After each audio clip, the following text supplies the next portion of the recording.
Va bugungi jamoatimizga aytmoqchi bo'layotgan masalamiz ta'amul Nabiy sallallohu alayhi va sallam ma'al aghniya. Rasululloh sallallohu alayhi va sallamning boy insonlar bilan qilayotgan muomalatlari haqida. Boylar bilan qanday muomala qilamiz? Mana shu haqida bugun inshaalloh ozgina Qur'oni Karimdan Payg'ambar sallallohu alayhi va sallamning sunnatlaridan bir ma'lumot olsak. Boylarning huzurida 7 marta bukilib ketmayapmizmi? Boylarning huzurida o'zimizni mutakabbir his qilib bormayapmizmi? Bu ikkinchi taraf. Boy bo'lsang o'zingga endi deb qo'ymayapmizmi? Yoki boylikdan umid qilgan holatda yo'q maqtovlarni to'qib aytyapmizmi? Bizda savol ko'payadi. Bizda darrov savol ko'payadi. Kimga murojaat qilamiz savol ko'paysa desa biz aytamizki, biz savol ko'payadigan bo'lsa Payg'ambarimiz Muhammad Mustafa sallallohu alayhi va sallamga murojaat qilamiz. Chunki Alloh taolo Qur'oni Karimda laqad kana lakum fi rasulillahi uswatun hasana. Sizlar uchun Rasulullohning hayoti eng go'zal o'rnakdir. Ibratdir deb Alloh taolo Qur'oni Karimda marhamat qilyapti. A'udhu billahi minash shaytonir rojim. Qulillahumma malikal mulk. Mulklarning, moliklarning egasi, hamma mulk qo'lida bo'lgan zot Alloh taolo. Tu'til mulka man tasha va tanzi'ul mulka mimman tasha. Aytayaptiki, xohlagan bandangga sen o'zing boylik berasan deyapti.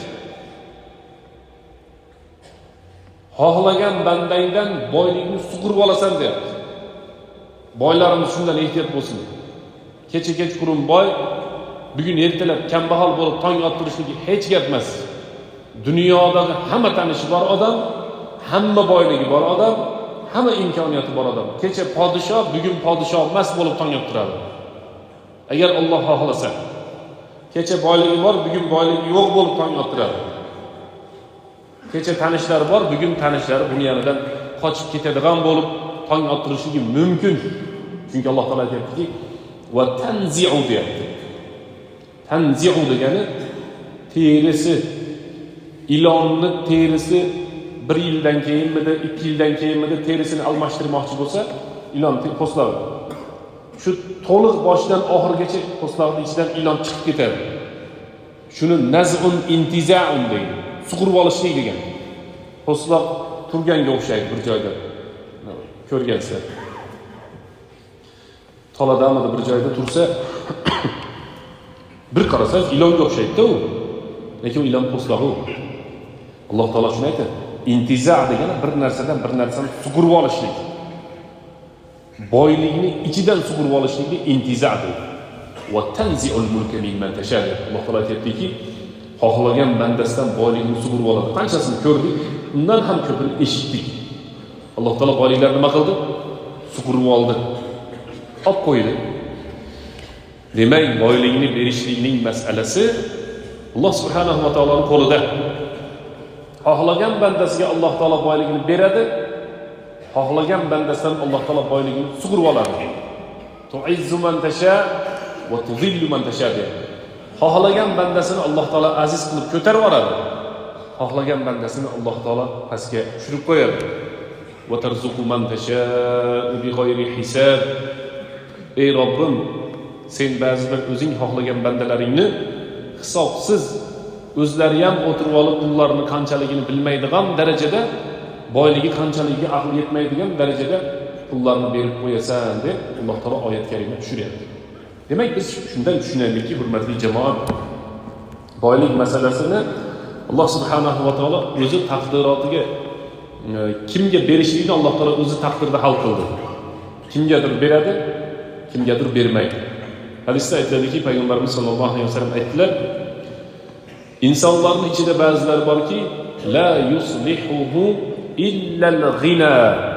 Ba'zi bir insonlarni faqatgina boylik shu dinda turib turishligiga sabab bo'ladi.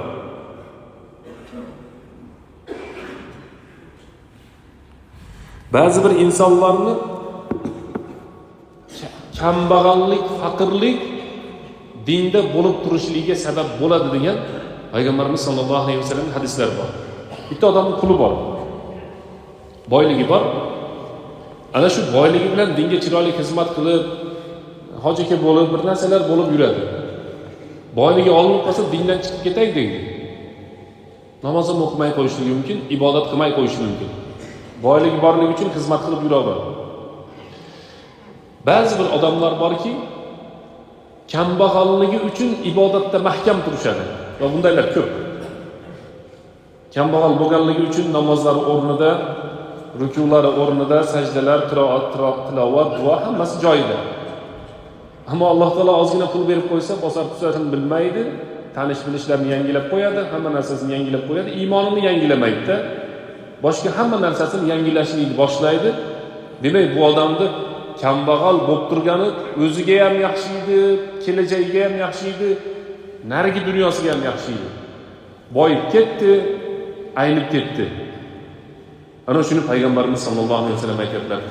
Ba'zi bir insonlar bor, ana o'sha insonlar ularni kambag'allik dinda ushlab turadi.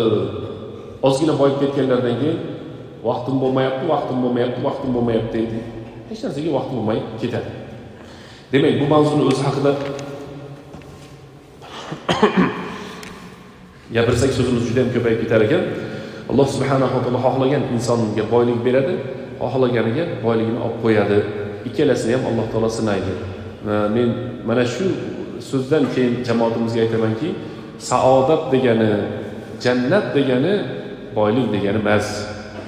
Boyib ketding, jannatga kirib ketding degani emas. Kambag'al bo'lding degani ham jannatga kirding degani emas.